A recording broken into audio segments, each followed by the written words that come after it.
Before we begin the story, don't forget to like the video and tell us where you watched in the comments. The late summer heat lingered over the Arizona frontier, settling heavy across Elias Ward's ranch.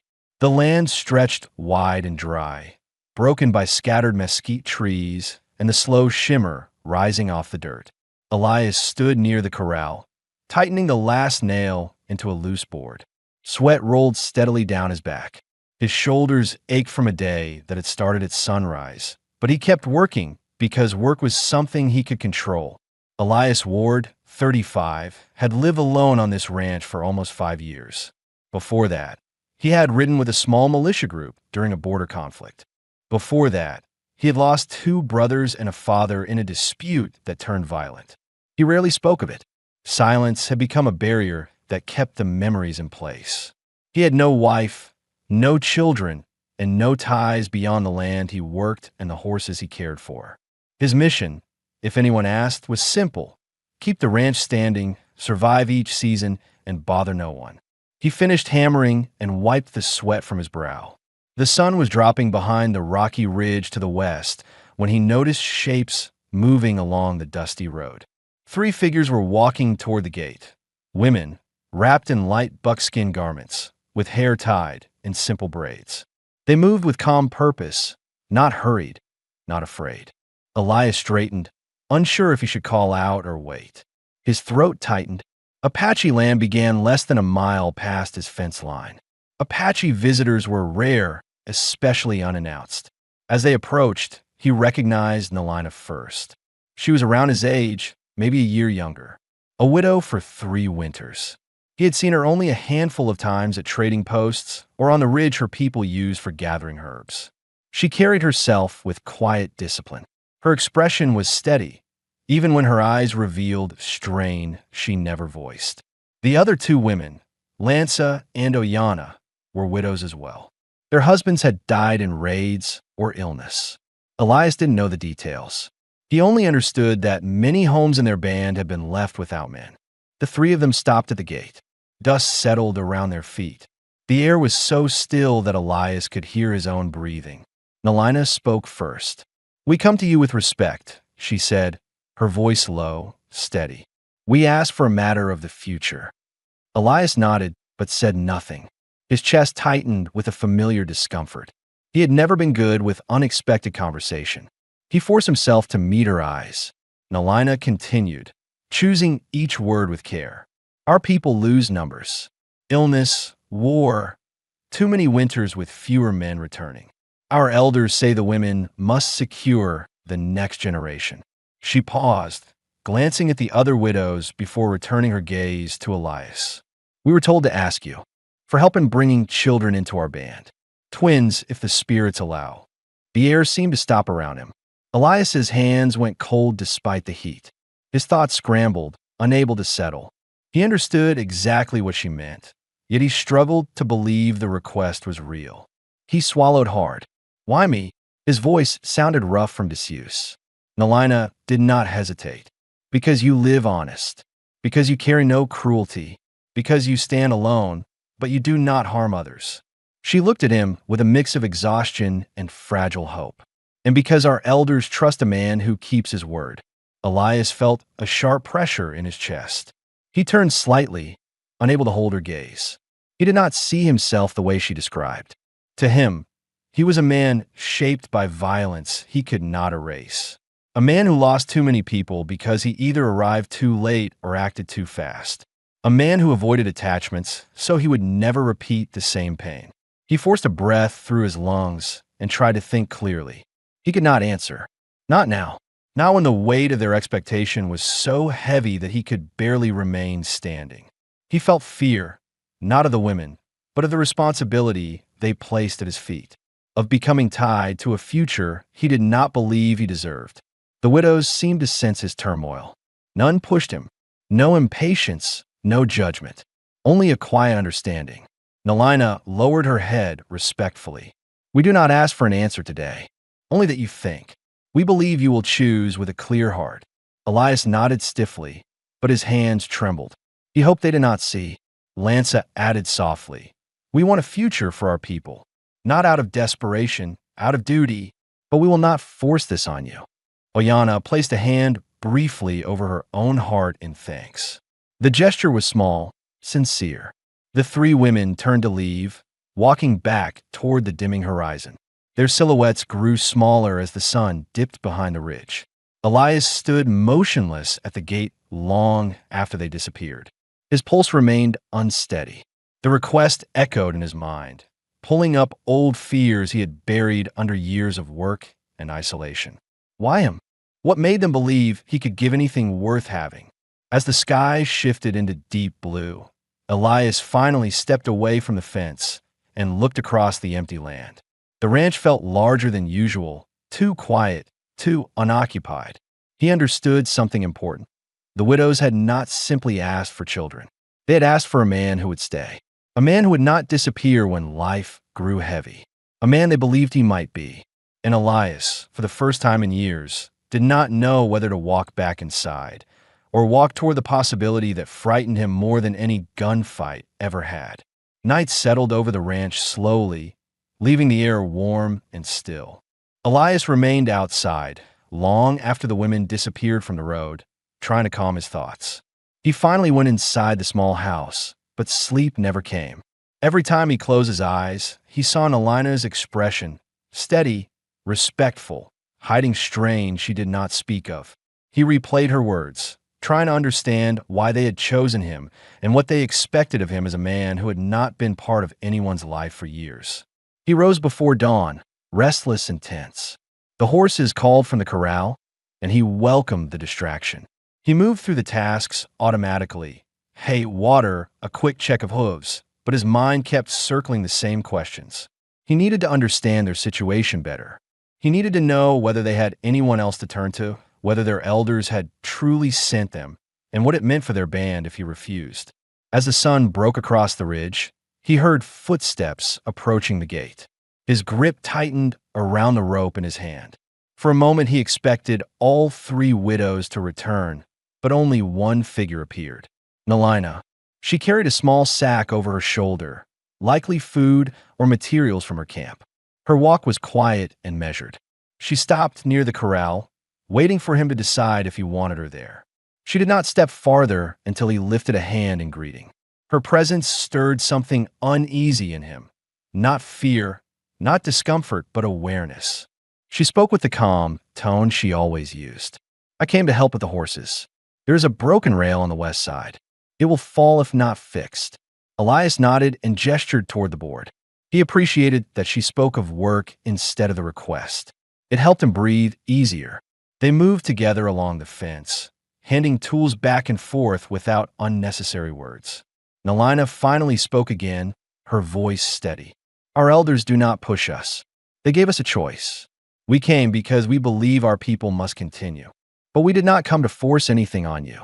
Elias tightened a nail, trying to settle the feeling in his chest. How many families are left in your band? He asked, wanting the truth rather than assumptions. Not enough, Nalina answered. Not enough men to guide the boys. Not enough children to fill the homes. Many women live alone. Many carry the fear that their line will end with them. She stopped working and met his eyes. We came because we were told you would listen, even if you did not agree. It clarified more than she likely realized. He finally understood that their visit was not an act of desperation, but a decision made after long thought. He also understood that Nalina had been chosen as the one who could speak to him without unsettling him. They returned to work, repairing the fence while the sun grew stronger.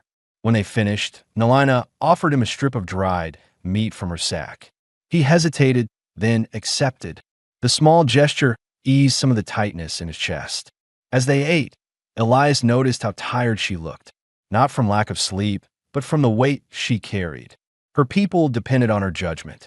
If she had made a mistake by approaching him, she would bear the consequences. Elias suddenly asked a question he had held back.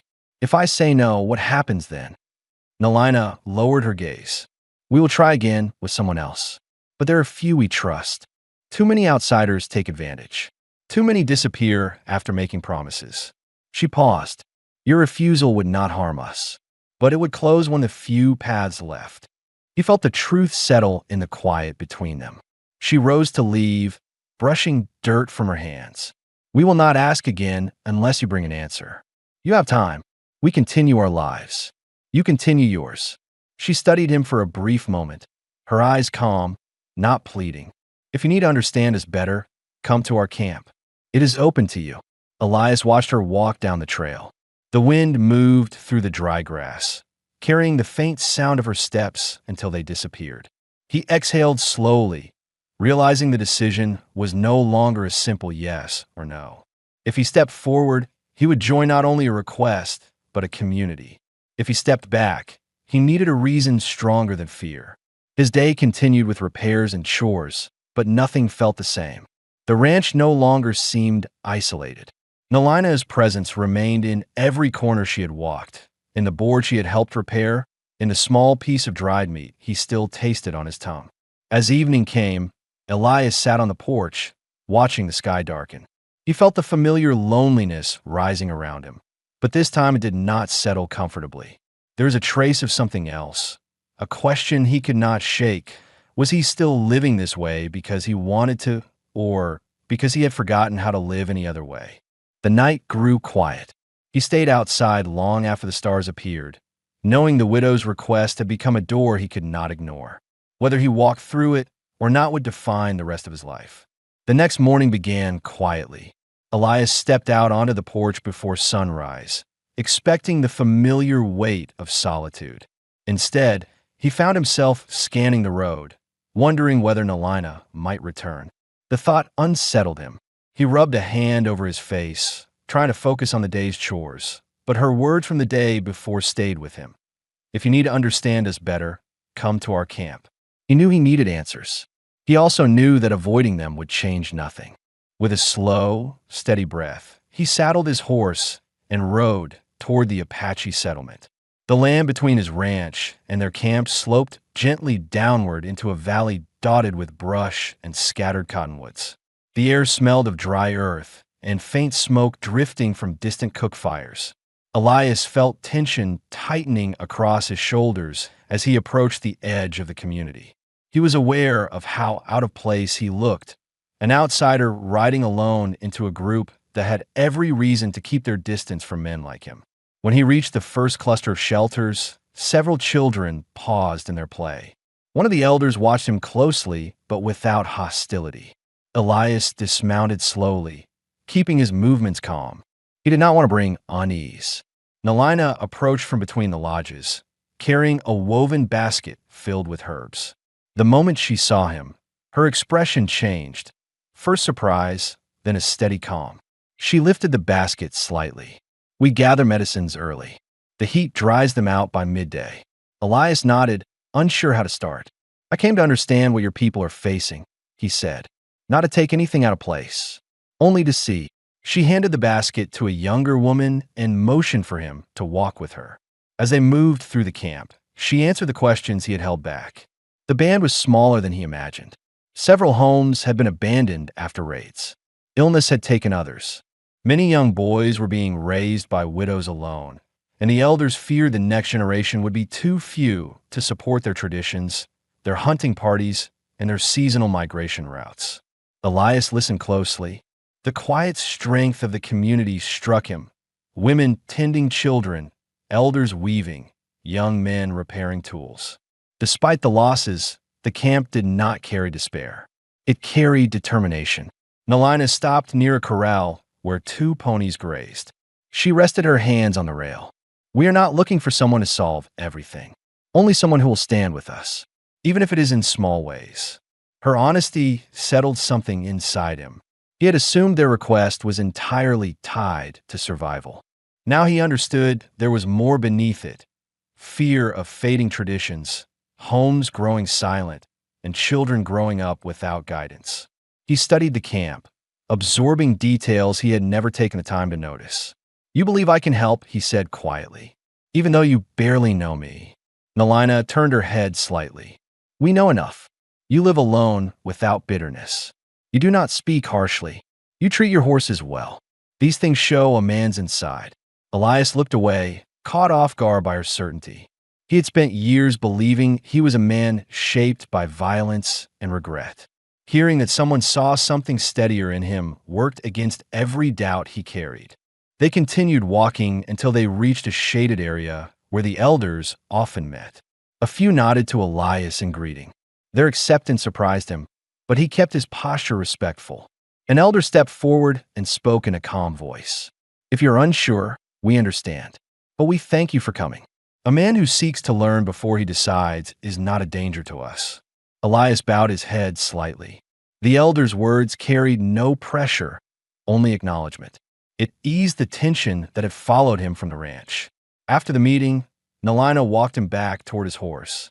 A breeze moved through her braids, and she looked at him with the same steady expression she always carried. "You do not need to decide now. Only know that you are welcome here." Elias paused before mounting. "I don't want to make a choice from fear," he admitted.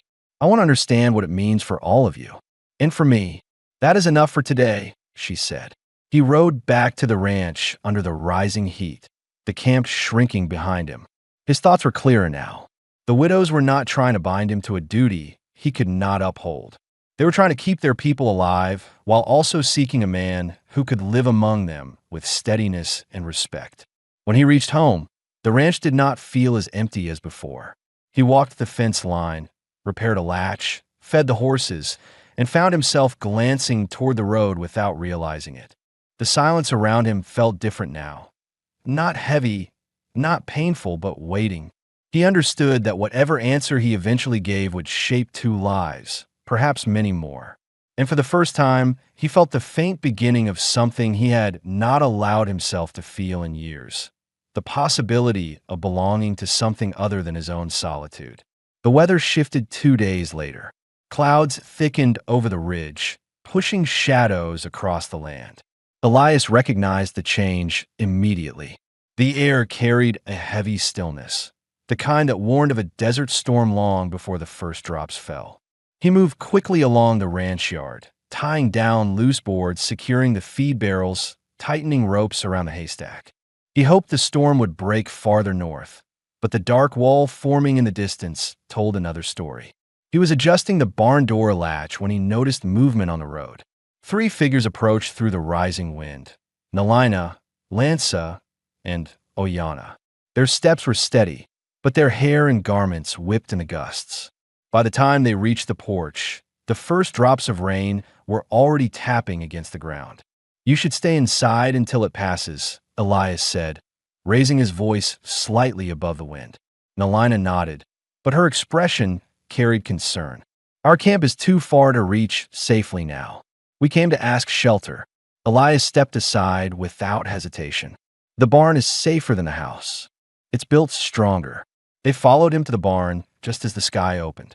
Rain slammed against the roof in thick sheets, and the wind pushed hard enough to rattle the walls. Elias checked every post, every support beam, making sure nothing would give way. The widows assisted without waiting for instruction, tying loose ropes, gathering tools, and moving gear away from the leaking spots. A sudden crack of thunder shook the ground. Lansa flinched. Oyana steadied a bucket that nearly toppled. Nalina kept her focus on the roofline, her breathing controlled but tight. Elias noticed the tension in her shoulders. She was afraid of a storm, but refused to show it. He climbed up the ladder to inspect the beams. Wind pushed through the gaps, spraying water across the hay. The main support was holding, but the smaller crossbeam had loosened. If it collapsed, the horses would panic, and the barn could lose a section of the roof. "Hand me the rope," Elias called down. Nalina passed it to him, her hands steady despite the noise. She held the ladder in place while he worked. Rain seeped through the shingles, soaking his shirt, making the wood slippery, but he secured the beam until it no longer shifted. When he climbed down, his breath was uneven from the effort. Nalina looked at him with a seriousness he had not seen before. "You do not think of yourself first," she said quietly. "Even in danger." Elias wiped water from his face. "The horses can't defend themselves. Someone has to."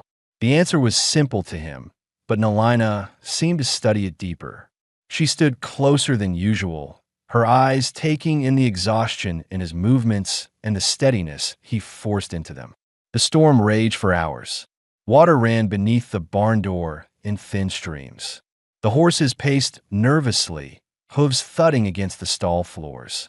Elias stayed beside them, speaking in low, calm tones until they settled. Nalina joined him, offering grain and stroking a mare's neck until the trembling stopped. At one point, lightning lit the barn interior in a stark flash. Oyana gripped a post, breathing through her fear. Lances sat near the wall with her knees pulled close, trying to steady herself. Elias moved toward them, crouching so his voice carried without shouting. The barn will hold. The posts are strong. Nothing here will fall. The reassurance worked, not because his tone was forceful, but because they could see he believed what he said. When the rain finally weakened, the air grew heavy with the smell of wet earth and soaked wood. The storm moved east, leaving only distant rumbles behind. The widows remained seated for a moment, letting their nerves settle. Elias felt an unexpected shift inside himself. Their presence did not disturb him. Their fear did not burden him. Instead, he felt a quiet sense of responsibility, one that did not come from obligation, but from a natural pull to protect those who trusted him. As the sky lightened, Nalina approached. Her hair clung to her face, and her clothing was damp, but her posture remained steady. "You welcomed us without question," she said softly. "You did not hesitate." Elias shook his head. "You needed shelter. Anyone would have done the same." "No," she replied, her voice firm but not harsh. "Not anyone." Her words struck deeper than he expected. He looked away, unsure how to respond. The widows prepared to return to their camp as the rain slowed to a mist. Before leaving, Lanza paused in the doorway. "You helped us feel safe," she said. "That is rare." Oyana added, "We thank you." When they stepped into the clearing, the ground glistened under the weak morning light. Nalina lingered a moment longer than the others. The wind had softened, brushing lightly across the barnyard.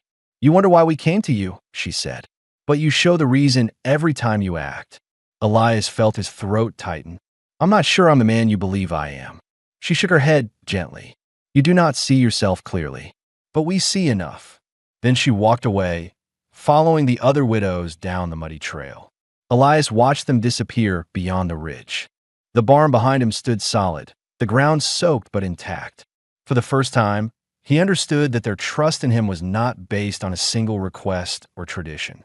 It was built on the way he lived, the choices he made when no one was watching, the steadiness he never recognized in himself. As he closed the barn door, a thought surfaced with surprising calm. He no longer felt like a man standing outside their world. He felt like someone being quietly invited in. The morning after the storm carried a different kind of silence, clean, open, and steady. The air smelled of wet soil, and thin mist clung to the ground as the sun pushed over the ridge. Elias stepped outside to check the ranch for damage, expecting broken rails or torn shingles. Instead, he found only scattered branches and a few loose boards. The barn had held exactly as he promised it would. He moved through the chores with a clearer mind than usual. The widow's trust lingered with him, along with Nalina's final words before leaving. He felt pulled toward understanding what their lives looked like beyond the brief glimpses he had seen. If he was to make a decision that could shape more than his own future, he needed to see the full weight of their world. By late morning, he saddled his horse and rode toward the Apache settlement. The trail was soft from the rain, the earth marked with fresh footprints leading back to camp. When Elias reached the outskirts, he noticed how the storm had touched their homes. Cloth coverings drying on lines, tools laid out to prevent rust, children gathering scattered belongings. Despite the work, the atmosphere was calm. People greeted him with nods, neither surprised nor uneasy by his arrival. The acceptance eased some of the tension he carried. Nalina approached from the center of the camp, wearing a dry buckskin tunic and carrying 2 baskets. When she saw him, her expression softened into something quiet and sincere. "You came," she said simply. "I wanted to see how the storm treated your camp," Elias replied, "and to understand more, not just bits and pieces." She handed 1 basket to a young girl and motioned for Elias to walk with her. As they moved through the settlement, she explained what the elders had not voiced during his last visit. The losses over the past years had left their band with unbalanced numbers, far more women than men, and many of those men either too old or too young to guide the community's growth. Several families had taken in children from other groups to help them survive, but it was not enough to sustain their traditions long term. Elias listened, taking in every detail. The questions that had lingered in his mind began to settle. He now understood the widow's request was not simply about children. It was about preserving the structure of their community, its skills, its customs, its sense of belonging. They reached a small shelter built from woven branches. Inside, bundles of herbs hung along the walls. Nalina explained their uses: medicines for fever, pain, childbirth. Elias noticed how carefully they were arranged and how many hands were needed to keep the supplies stocked. It became clear how much pressure the widows carried, balancing survival and tradition with dwindling help. As they walked on, Elias saw older boys repairing hunting tools. He paused, watching their focused hands. One boy struggled with a dull blade, trying to sharpen it on a worn stone. Elias crouched beside him and offered guidance. "Hold the angle steady," he said. "If you change it, the edge won't stay even." The boy followed his instructions, and the blade sharpened cleanly. His eyes lifted with a spark of confidence. Nalina watched the exchange silently, her expression shifting with something deeper than simple appreciation. "You teach gently," she said once they resumed walking. "I try not to push," Elias answered. "People learn better when they're not afraid." The statement surprised even him. He had not spoken in that way for years. They stopped near the communal fire, where an elder sat shaping wooden tools. The elder lifted his gaze to Elias. "You return with open eyes," he observed. "This is good. Decisions are clearer when a man sees not only the women, but the world they work to protect." Elias lowered his head respectfully. "I came because I needed to be sure I understood what was being asked." The elder nodded. "Now you see, the widows carry the burden of the next generation, but they also carry grief. A man who stands with them must do so with steadiness." Nalina guided Elias back toward the edge of camp. Her steps slowed as they reached the place where he would mount his horse. "Do you feel more certain?" she asked. "I feel more responsible," he replied honestly. "I understand the weight better now." She studied him for a moment, her eyes searching, not for the answer itself, but for the truth of his direction. "Your choice must come from inside, not from pressure." Elias hesitated. Something else hovered inside him, something that had grown quietly during their conversations and the storm. He decided to ask a question he had been holding back. "Why were the three of you chosen," he said, "and not others?" The elders must have had a reason. Nalina took a slow breath. "We are widows who still have strength to raise children. We have no husbands to dishonor, and we trust each other. We also trust ourselves to share the responsibility fairly." She paused. "But the elders also believed we would approach you with care. We do not force. We do not demand. We ask and we wait." Her honesty settled something unresolved inside Elias. He now understood not just the why, but the who. These women were not searching for convenience. They were looking for a man whose character aligned with their values. He mounted his horse slowly, still absorbing everything he had seen. Nalina stepped back, giving him space but keeping her gaze steady. "When you are ready," she said, "you will come to us with your answer." Elias rode home through the warming afternoon, the camp shrinking behind him. The ranch waited in the distance, familiar and stable, but it no longer felt like the only place he belonged. For the first time, he began to picture a life that included other footsteps in the yard, other voices around the fire, other hands working beside his. The idea no longer felt foreign. It felt possible. Elias spent the next days working the ranch with an unusual restlessness, moving through chores with more intensity than needed. He repaired the corral rails, treated a cut on one of the geldings, sorted through old harnesses, and cleared fallen branches from a storm. None of it settled the tension inside him. His mind kept circling the same questions: what kind of man he truly was now, what responsibilities he could carry, and whether he was capable of giving the widows the future they hoped for. As the sun set on the third evening, He found himself pacing the porch instead of sitting down as he usually did. The sky glowed orange against the desert ridge, and the air cooled just enough to make the boards beneath his boots creak.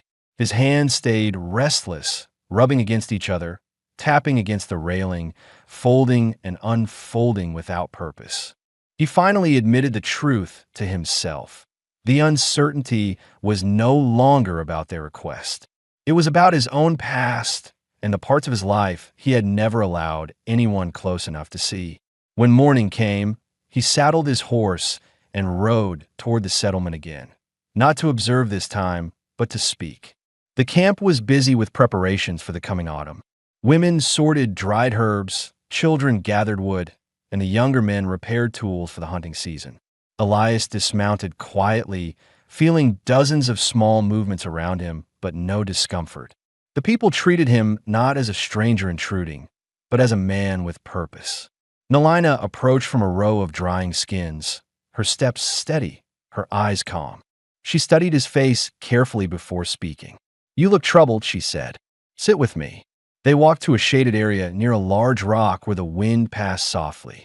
Elias sat, resting his forearms on his knees. Nalina lowered herself beside him, giving him space but keeping her attention focused. He took a slow breath before speaking. "I've been trying to make a choice," he said, "but I keep thinking about something I've avoided for years. I'm afraid of becoming responsible for a life I might fail. I've lost too many people, some because of decisions I made, some because I didn't know how to stop what was coming." Nalina didn't interrupt. She listened with the same patience she always carried, waiting for him to continue. Elias's voice lowered. "I don't want to bring children into the world only to repeat the same mistakes. I don't want to be a man who leaves more hurt behind him." At this, Nalina turned slightly toward him. Her expression was steady, but her tone carried a strength he had not heard before. "Children do not need a perfect man," she said. "They need a steady one, a man who shows up, a man who listens, a man who learns. You speak as if you were alone in raising them, but you are not. We are 3 women, 3 homes, 3 sets of hands. We do this together." He absorbed her words carefully. They answered something unspoken inside him, whether he would be expected to carry all the weight alone. He realized now that the widows sought partnership, not possession, support, not control. Nalina continued, her voice calm. "Your past hurts you, but it also shaped you into someone who does not run from danger. Someone who protects even when afraid. We saw that in the storm. We saw it the first day we met you." Elias looked down at the dirt, working through her words slowly. Her certainty about him was something he had never experienced. It pressed against the doubts he carried, forcing him to examine them more honestly. She leaned forward slightly. "If you walked away from us, it would not be from inability. It would be from fear of belonging, not fear of failing." Her words hit directly, leaving him momentarily silent. He finally asked the question that had weighed on him most. "If I say yes, what does life look like here?" Not in vague terms. In truth.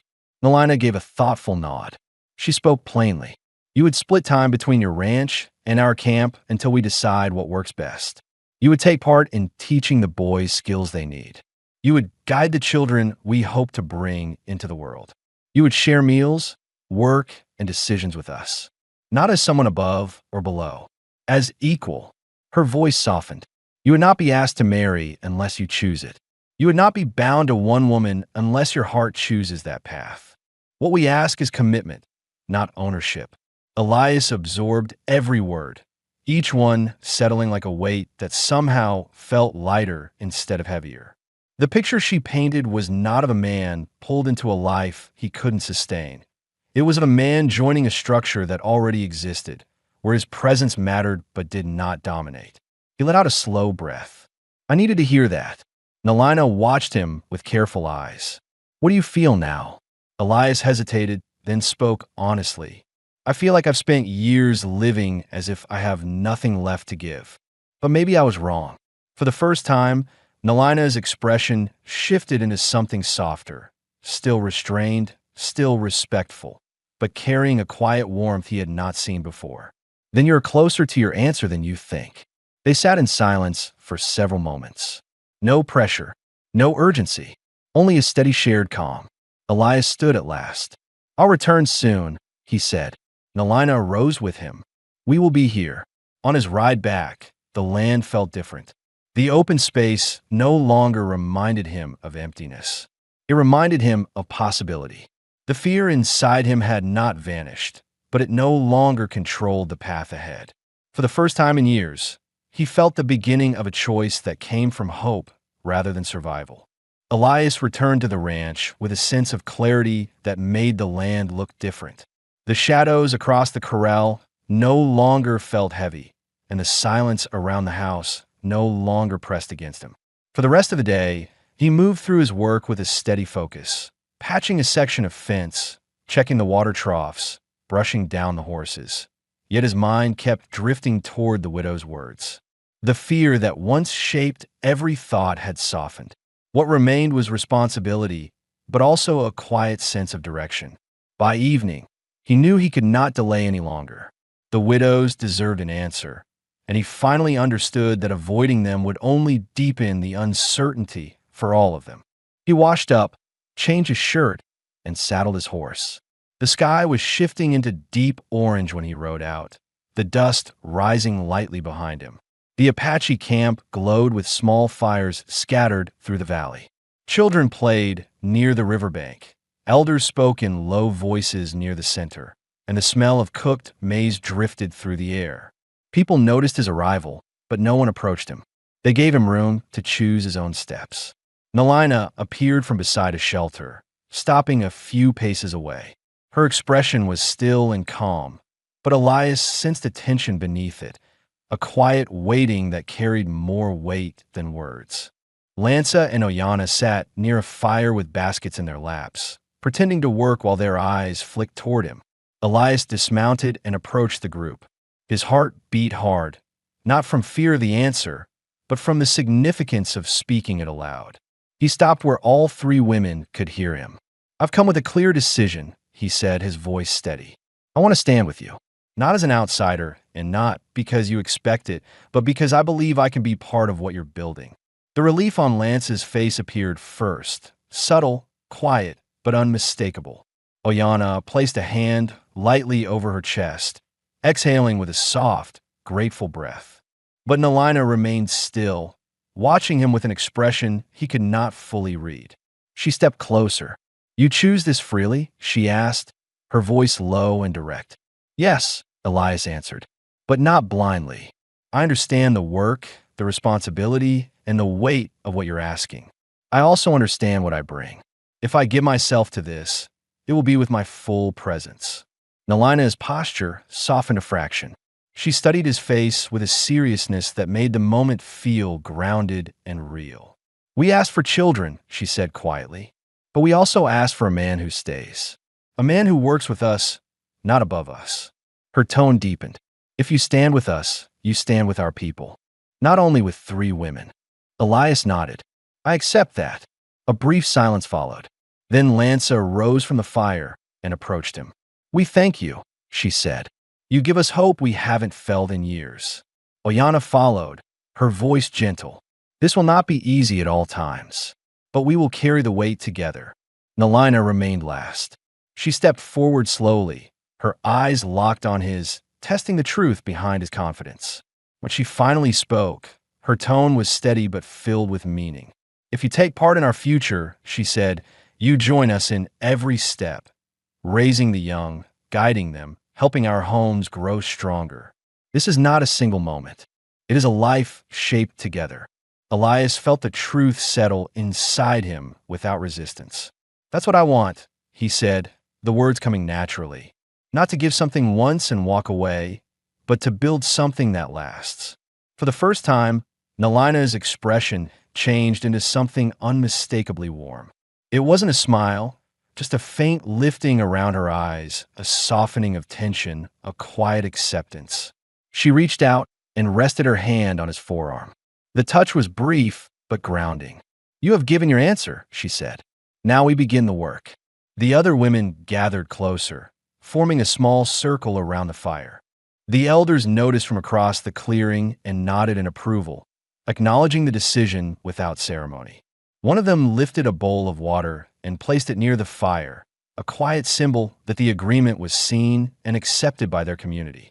As the night settled in, Elias remained with them, sharing food and conversation.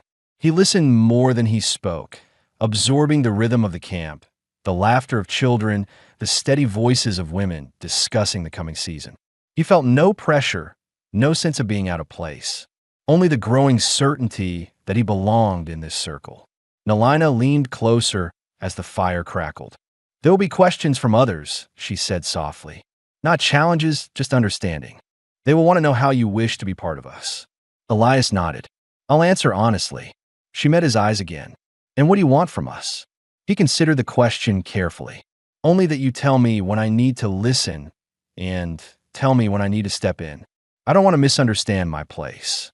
Nalina gave the faintest nod of approval. "We can do that."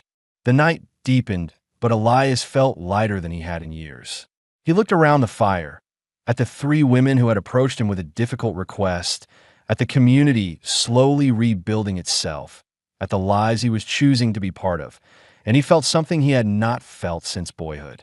A beginning, not of duty, not of fear, but of a future he chose with clear eyes. In the days that followed Elias's decision, the ranch gradually shifted from a solitary homestead into a shared place of work and preparation.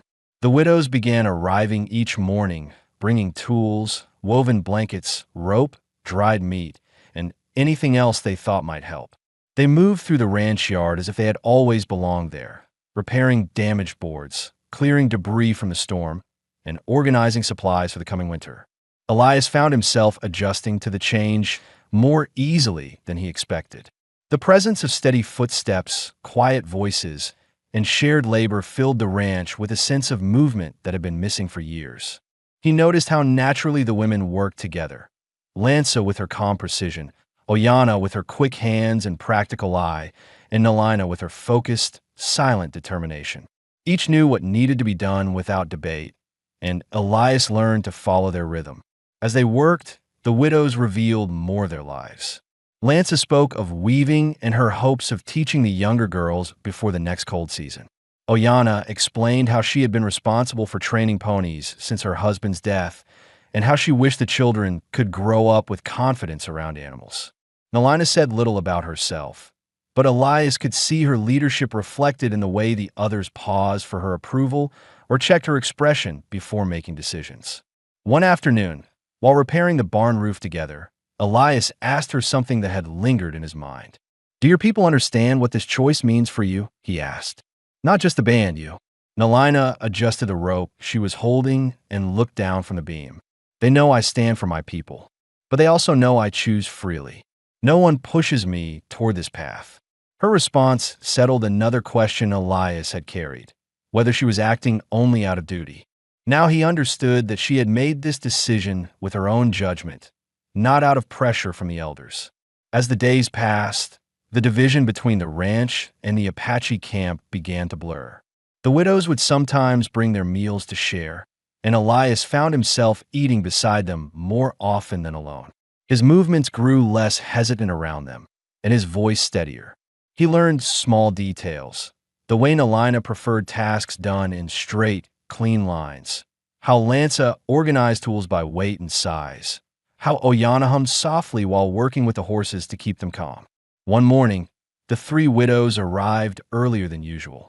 Nalina walked ahead, carrying a rolled-up bundle of deerskin stretched on a wooden frame. When Elias looked at it with confusion, she explained, "We want to help make space for the children to come. This will be part of their bedding." The realization struck him quietly.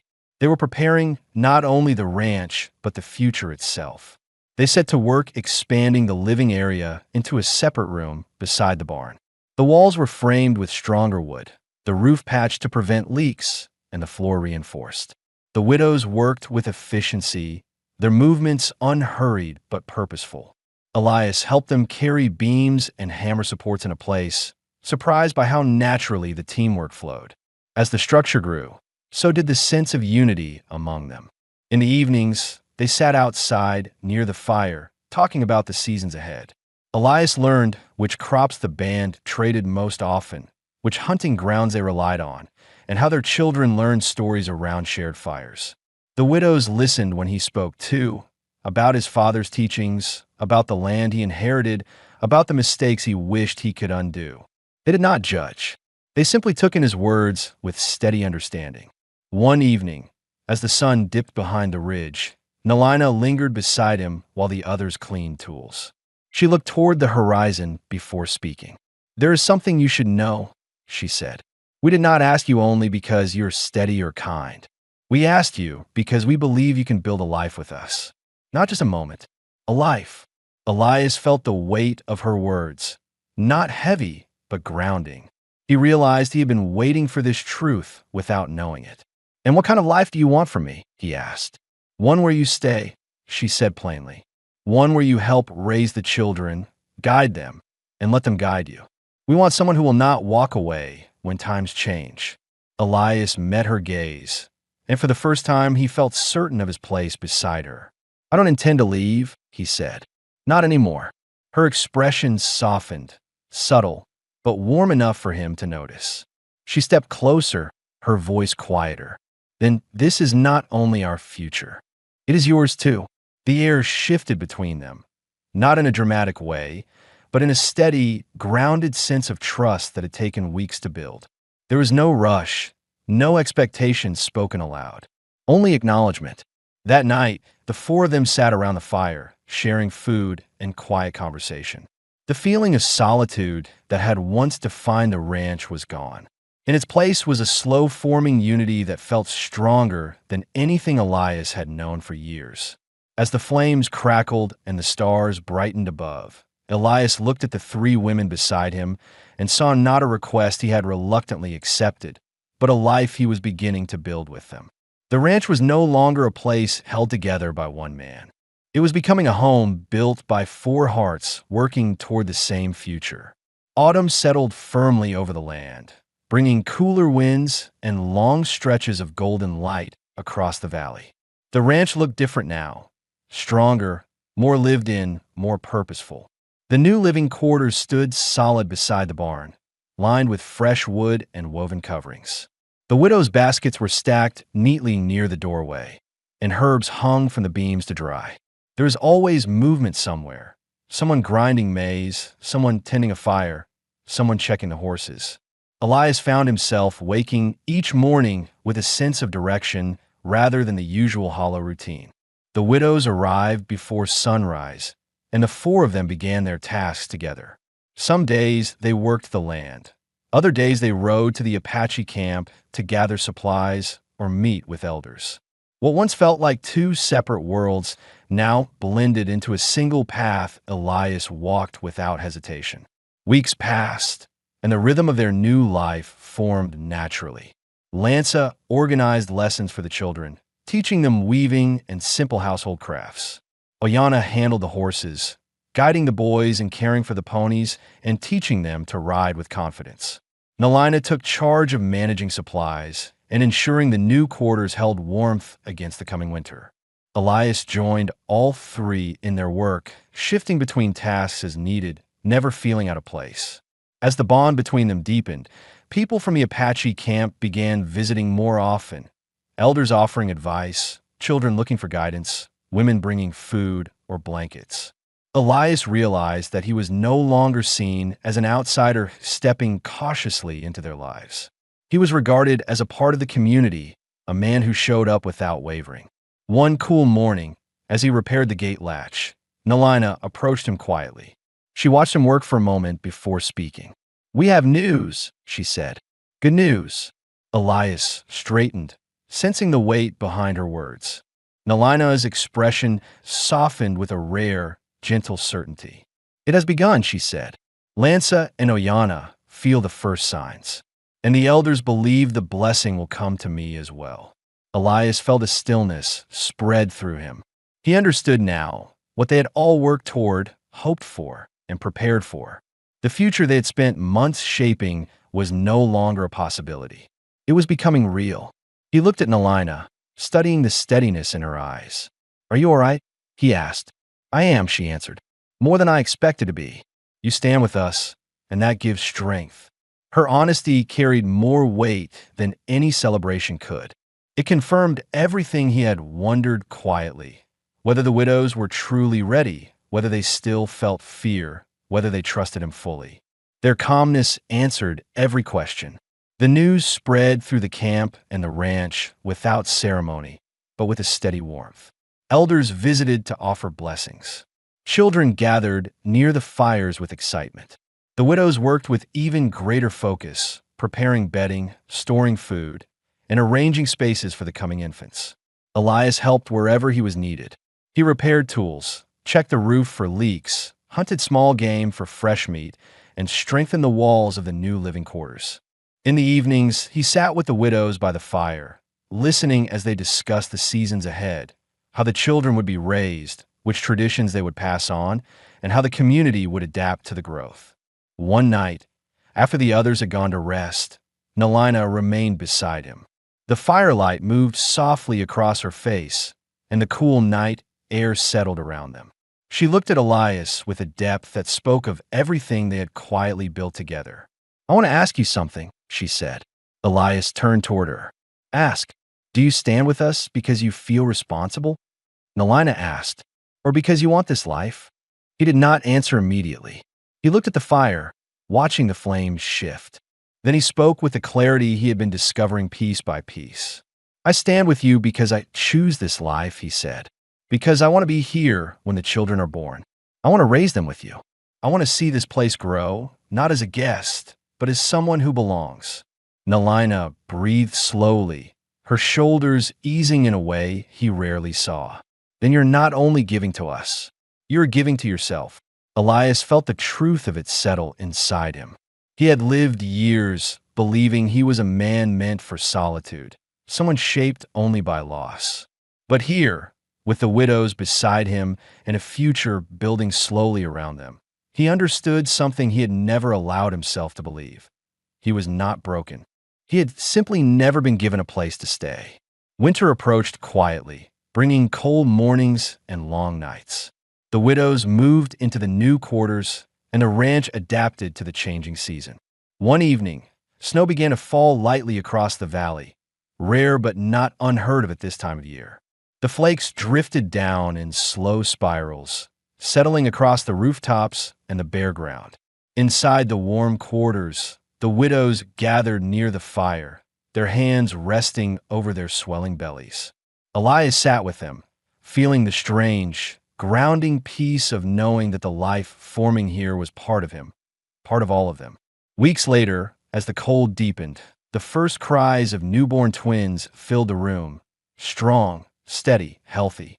The widows wept quietly, their hands trembling with joy. The elders blessed the children, and the camp celebrated with soft songs and warm food. Elias held the newborns in his arms. The weight of them was small, but the meaning was immense. He looked at their faces, red, fragile, alive, and felt something settle so deeply inside him that it reshaped the ground beneath his life. This was his family, not by blood alone, but by choice, trust, and shared courage. Nalina stepped close, resting her hand lightly over his. "We asked for a man who would stay," she said. "And you stayed." Elias looked around the room, the widows, the elders, the quiet warmth of the new home, and felt a fullness he had not known since boyhood. "I'm not going anywhere," he said. Outside, the snow fell softly, covering the land in a calm, bright layer. Inside, the ranch was alive with new breath, new warmth, and a future built by four hearts that refused to face the world alone. The story closed on a home no longer defined by empty rooms or silence, but by the sound of small voices, shared footsteps, and a life finally whole.